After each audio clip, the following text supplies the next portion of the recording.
After all these years, I thought I knew humiliation. I thought I had built some calluses on my heart. But nothing prepared me for the sound of my partner's voice that night, rising above the clinking of glasses and the laughter of our friends. Riley stood in the center of our living room, wine glass lifted eyes, shining under the soft glow of the chandelier. The place was crowded, a blur of perfume and tailored suits, high heels, tapping against hardwood floors. I had polished myself that morning. My birthday gift to Riley was this party-catered food custom cake, the works. Everyone who mattered was their colleagues from the media firm, family members who liked to keep score, and a few influencers Riley insisted on inviting. I stood by the kitchen island, fingers pressed against the smooth leather folder that held my most important papers. I should have left that folder in the drawer, but something inside me whispered that I would need it. "Let's raise a glass," Riley began, voice dripping with charm. People quieted down, eager for a speech. "To Ava, my partner, who somehow manages to live in a $1 million apartment but still doesn't have 50,000 in savings. Imagine that." The words dropped like stones in water. For a second, the room froze.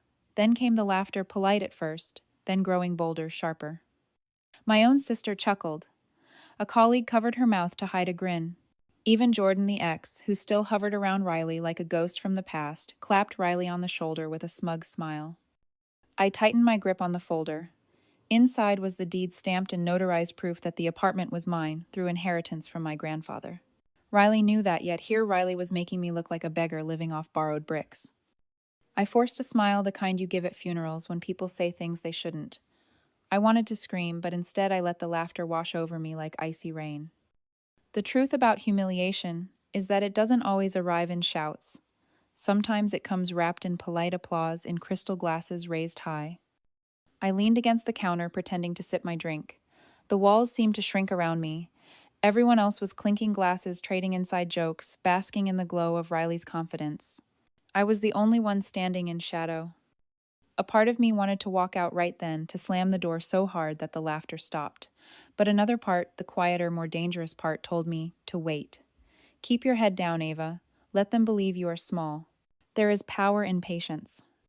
Riley kissed my cheek after the toast, the picture of affection. "Don't pout, love," Riley whispered loud enough for nearby guests to hear. "It's just a joke." Joke. That word sat in my stomach like spoiled food. I breathed slowly, watching the room carry on. My cousin poured herself champagne, her eyes flicking toward me with a look that said, "Poor Ava." I smiled back. They thought the story was over. What they didn't know was that the first chapter had only just been written. Because that folder in my hand, it wasn't just paper. It was a shield, a weapon, a truth waiting for its moment. And Riley's little performance had given me the stage. I'll explain in a moment. This part matters. Tell me where you're watching from, and hit subscribe. We need to talk about families and money.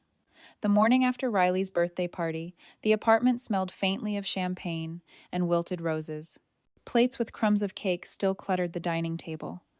I moved slowly through the mess-clearing glasses one by one, while Riley hummed in the shower as if nothing had happened. I had almost convinced myself to let the insult pass. Almost. Then Riley walked out, wrapped in a towel, scrolling through the phone with a grin. "Good news," Riley said casually, as if announcing the weather. "Jordan needs a place to stay for a week. Poor thing's been sleeping in the car since the roommate kicked him out. He'll crash here in the guest room." I froze, holding an empty glass midair. "Jordan. As in your Jordan?" Riley rolled eyes, still scrolling. "Don't start. It's just for a week. He's family in a way." Family. The word tasted bitter. Jordan was Riley's ex, a guitar-playing dreamer who still signed direct messages with heart emojis. I had spent 2 years pretending not to notice. Riley leaned in, softening the tone. "You trust me, right? Don't be insecure. It's only 7 days." There it was again, the word that had become a weapon in Riley's mouth. Insecure. As if betrayal could be blamed on the one betrayed. I nodded slowly, masking the storm brewing inside. "Fine, a week." Riley kissed me, quickly relieved. "Knew you'd understand. You're the best." When Riley left for work, I sat at the kitchen table staring at the leather folder again. The apartment, the inheritance, the security, it was all mine. Yet Riley carried on as though I were a guest in my own home. That's when the idea came. Small at first, like a spark. If Riley wanted to play games, I could too. I picked up my phone and typed a message to Morgan. Morgan was my colleague, a designer with a flair for the dramatic. More than that, Morgan had nearly 100,000 followers on Instagram. Every post of hers turned into a spectacle fashion, shoots, travel vlogs, even her morning coffee. Riley had always been oddly jealous of her, even though Morgan was happily engaged. Hey, strange favor. Want to stay at my place for a week? Guest room's free. The typing dots appeared, then vanished. A moment later, why? What's going on? Riley's ex is moving in. I could use balance, Morgan replied with a string of laughing emojis. Then, say no more. I'll pack my red dress. See you tomorrow night. I leaned back in my chair, the first real smile in days tugging at my lips. That evening, Riley bustled around the guest room, preparing fresh sheets, humming like a gracious host. I pretended to read on the couch, watching the performance. Riley had no idea that another guest would soon arrive. At 3 o'clock the next afternoon, Jordan appeared at the door with a duffel bag slung over one shoulder, smelling faintly of beer and gasoline. He gave Riley a hug that lingered a second too long, then turned to me with a smirk. Thanks for letting me crash, Ava. You're a real lifesaver. Mi casa es su casa, I said, evenly stepping aside. He winked and dragged his bag into the guest room. The rest of the afternoon, Riley and Jordan lounged in the living room, trading old stories and laughing at inside jokes I couldn't follow. I stayed in my office, typing half-heartedly on my laptop, while listening to their laughter seep under the door. At 6 sharp, the buzzer rang. When I opened the door, Morgan stood there in that famous red dress heels, clicking against the floor, suitcase in hand. She looked like a magazine cover. Hello, darling, she called brightly, stepping inside as if cameras followed her. Thanks for saving me from fumigation hell. My landlord's place is crawling with pests. The silence that followed was delicious. Riley's smile faltered. Jordan sat up straighter on the couch. I shrugged. We couldn't let her sleep in a car, right? We have a perfectly good guest room. Morgan flashed her most dazzling grin. Exactly. You're too kind, Ava. I'll just settle in. The balance had shifted. They didn't know it yet, but the game had begun. Morgan's suitcase wheels clicked across the hardwood as she disappeared into the guest room. Riley sat stiffly on the couch, one hand gripping a wine glass, knuckles white. Jordan looked between us, confused, like he had wandered into the wrong movie. Guest room, Jordan muttered, shifting in his seat. I thought that was mine. Morgan poked her head back out, her smile sweet but sharp. Oh, are you staying here too? How cozy. Don't worry, I'm not picky. I can always take the bigger closet. The room went silent. Riley's eyes flickered toward me, blazing with questions. I simply sipped my water and said, We can work it out. After all, it's just for a week. That phrase, just for a week, hung in the air like smoke. Jordan finally stood. Actually, I remembered my buddy might have space. No need to crowd you guys. He chuckled awkwardly, but I could see the embarrassment flash across his face. Riley opened his mouth to protest, but the words died. By the time Jordan grabbed his bag and mumbled a goodbye, Morgan was already unpacking her cosmetics on the dresser, like a queen claiming territory. Riley closed the door behind him with more force than necessary. Really, Riley hissed. You invite her without telling me. I set down my glass carefully. Funny. That's exactly what you did with Jordan. It's not the same, Riley snapped. You're right, I said calmly. Jordan calls you baby in his messages. Morgan calls me colleague. Quite the difference. For a moment, Riley had no answer. Then came the mask, the practiced smile. Fine, whatever. Just don't make it awkward. But awkward was exactly what it became. That night, Morgan emerged from the guest room in silk shorts and a tank top, gliding past Riley to fetch a glass of water. Riley pretended not to look, but I noticed the jaw tighten. At breakfast the next morning, Morgan set her phone on the counter camera angled perfectly and began recording a morning routine video. She twirled her spoon in the cereal bowl like it was choreography. Riley sat across from her silent, while the little red recording light blinked. You don't mind, do you? Morgan asked sweetly. Of course not, I said. We support creativity here.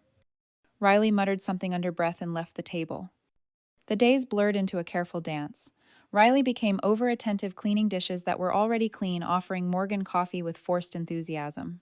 Morgan, in turn, played her part, casual, radiant, occasionally dropping compliments about me that made Riley's smile strain even further.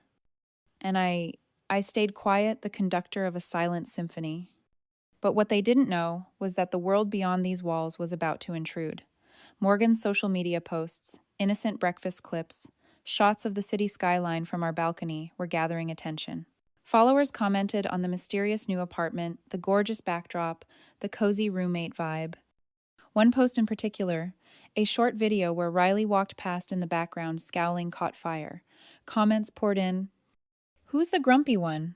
Is that the partner? Looks jealous. LOL. Tell us the tea. Morgan." The battlefield had gone public, and Riley didn't even realize the audience was growing. That night, as I locked the door and turned off the lights, I caught my reflection in the hallway mirror. I almost didn't recognize myself, calm, calculating, carrying a secret satisfaction. They thought they were testing me. They didn't see that I was already 3 moves ahead. By the end of the week, the apartment no longer felt like mine. It felt like a stage, every room alive with tension, every word loaded. Riley and Morgan kept circling each other like actors in a play they hadn't rehearsed. I only had to sit back and let the script write itself. The real turning point came on Friday night. Riley insisted on inviting colleagues from the media firm over for drinks, a small networking evening. I knew what it was, a chance to reclaim the spotlight after the birthday fiasco. I let it happen. I even helped line up glasses, arrange the charcuterie board, and place candles around the living room. Meanwhile, Morgan floated in wearing that same red dress, the one her followers adored. The moment she stepped out, cameras flashed, phones tilted, and whispers buzzed. By 9 o'clock, the apartment was filled with chatter, clinking glasses, and the faint smell of cheese and perfume. Riley tried to command the room, telling stories about the challenges of leadership in the media world. But Morgan, without trying, stole every eye.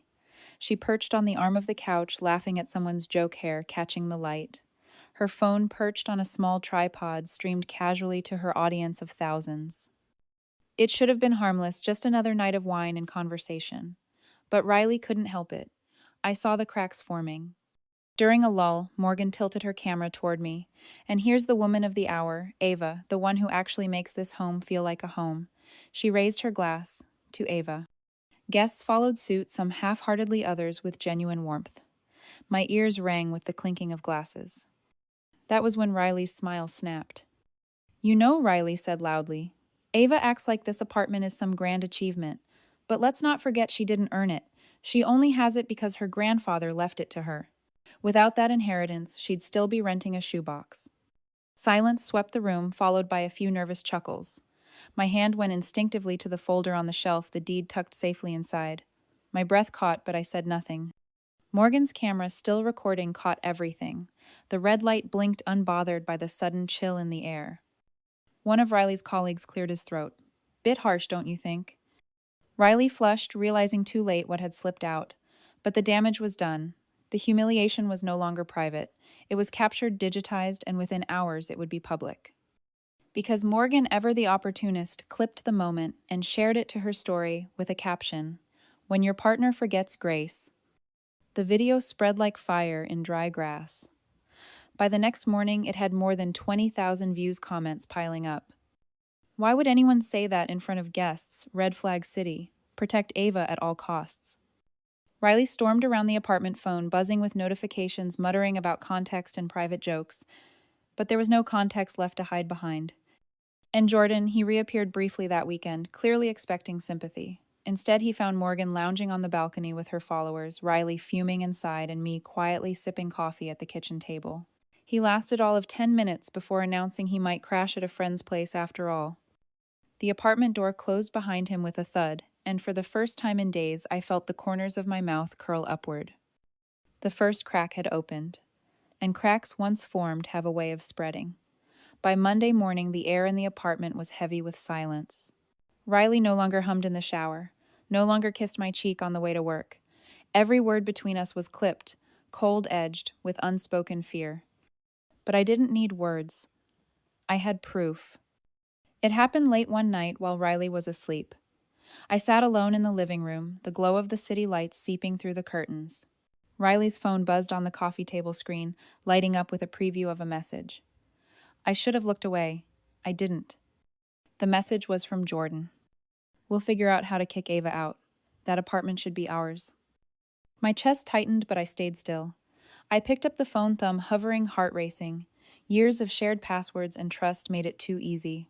Within seconds, the truth lay before me in a thread of messages stretching back weeks. Jordan, she's so gullible. You just need to keep her calm until we can make the move. Riley, I know. She'll fold eventually. No way she can handle the pressure. Jordan, that place is worth at least 1.2 million. Imagine what we could do if we sold it. Riley? Exactly. It should be ours, not hers. I copied every word, every photo, every plan into a small silver USB drive I kept in my desk drawer. My hands shook as I clicked save, but my mind was crystal clear.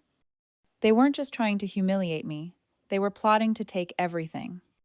The next morning, I placed the USB in my bag beside the leather folder. 2 weapons waiting. Riley noticed something had shifted. Over breakfast, Riley tried to play nice, offering me coffee, commenting on the weather. I smiled, nodded, and said nothing.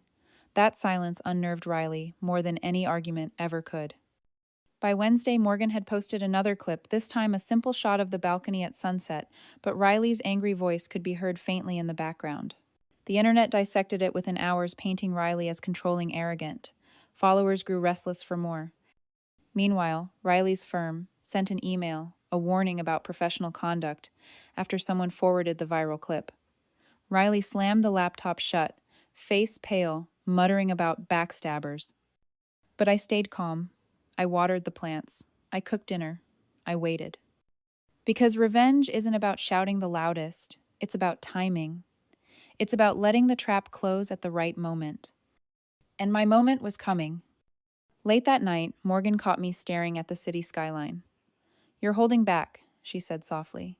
"Why?"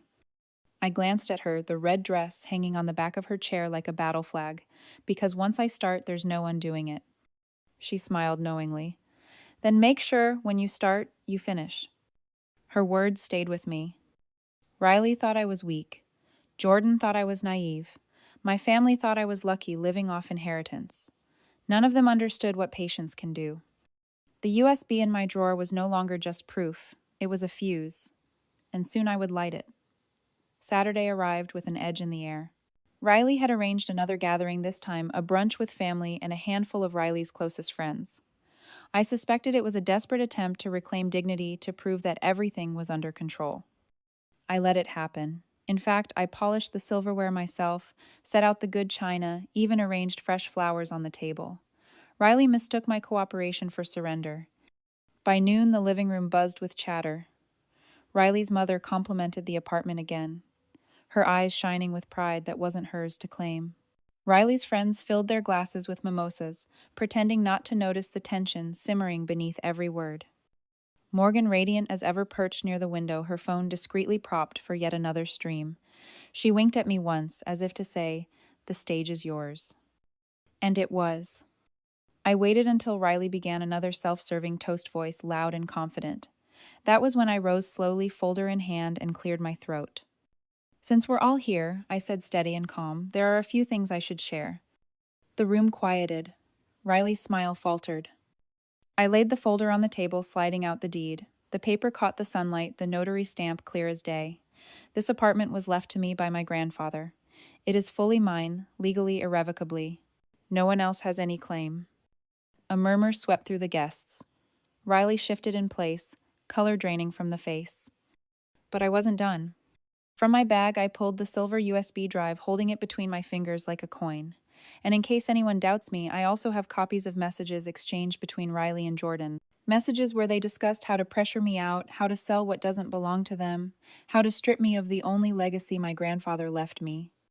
Gasps rippled across the room. Riley lunged forward, face contorted. "That's private. You had no right." I cut Riley off.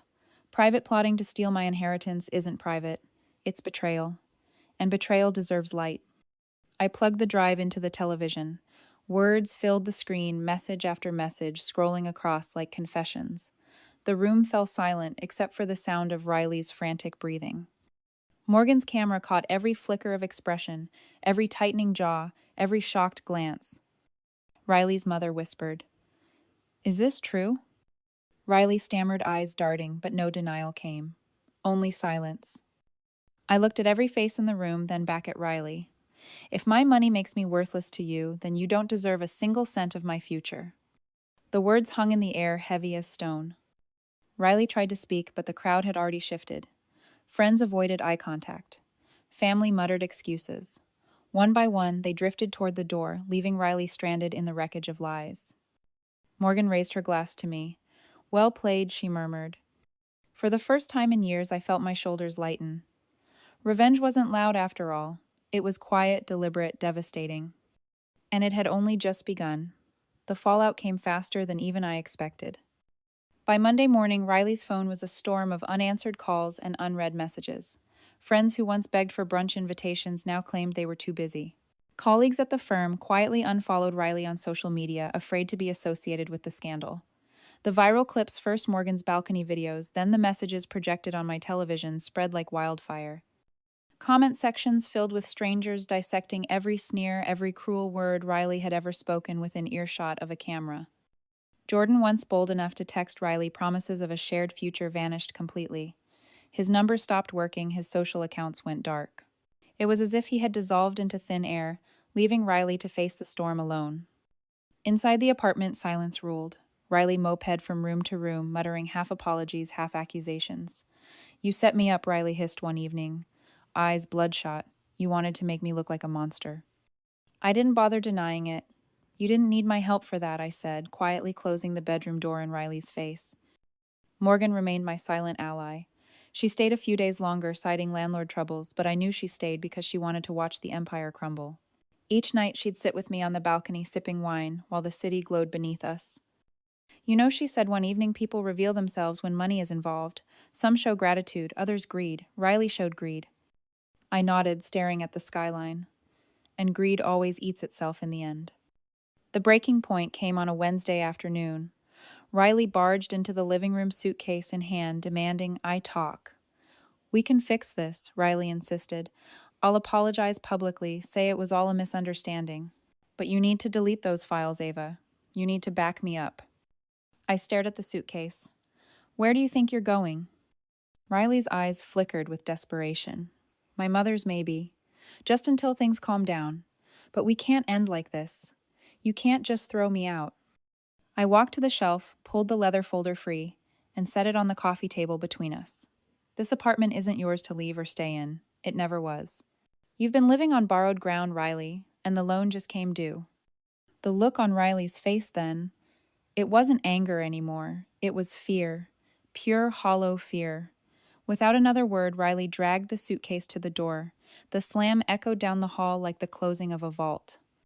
Morgan clinked her glass against mine later that night. "One down," she whispered. For the first time in months, I slept without waking in the middle of the night. The silence in the apartment wasn't heavy anymore. It was clean like the air after a storm. But storms leave wreckage, and I still had to decide what to do with it. The apartment was still the morning Riley left. No shoes by the door, no phone charger tangled in the outlet, no bitter cologne clinging to the air. For the first time since I had inherited it, the place felt like mine in truth. I walked through each room slowly, like someone exploring a museum of their own life. The leather folder rested on the dining table, the deed still tucked neatly inside. I didn't need to touch it anymore. It had already served its purpose. Morgan packed her suitcase that afternoon, her red dress folded carefully on top. Before leaving, she hugged me tightly. "You don't need me here anymore," she said softly. "You won the war." "Wars never really end," I murmured. "But thank you for standing beside me when no one else would." She smiled, tapping her phone. "And for what it's worth, the internet is on your side. Don't waste that." When the door closed behind her, silence filled the apartment again. But it was different this time, no longer tense, no longer poisoned. It was mine. Over the next few weeks, I settled back into rhythm. I cooked for one watered. The plants worked in peace. Neighbors smiled a little differently at me now, whispers trailing in the hallway. My story had become something larger than myself.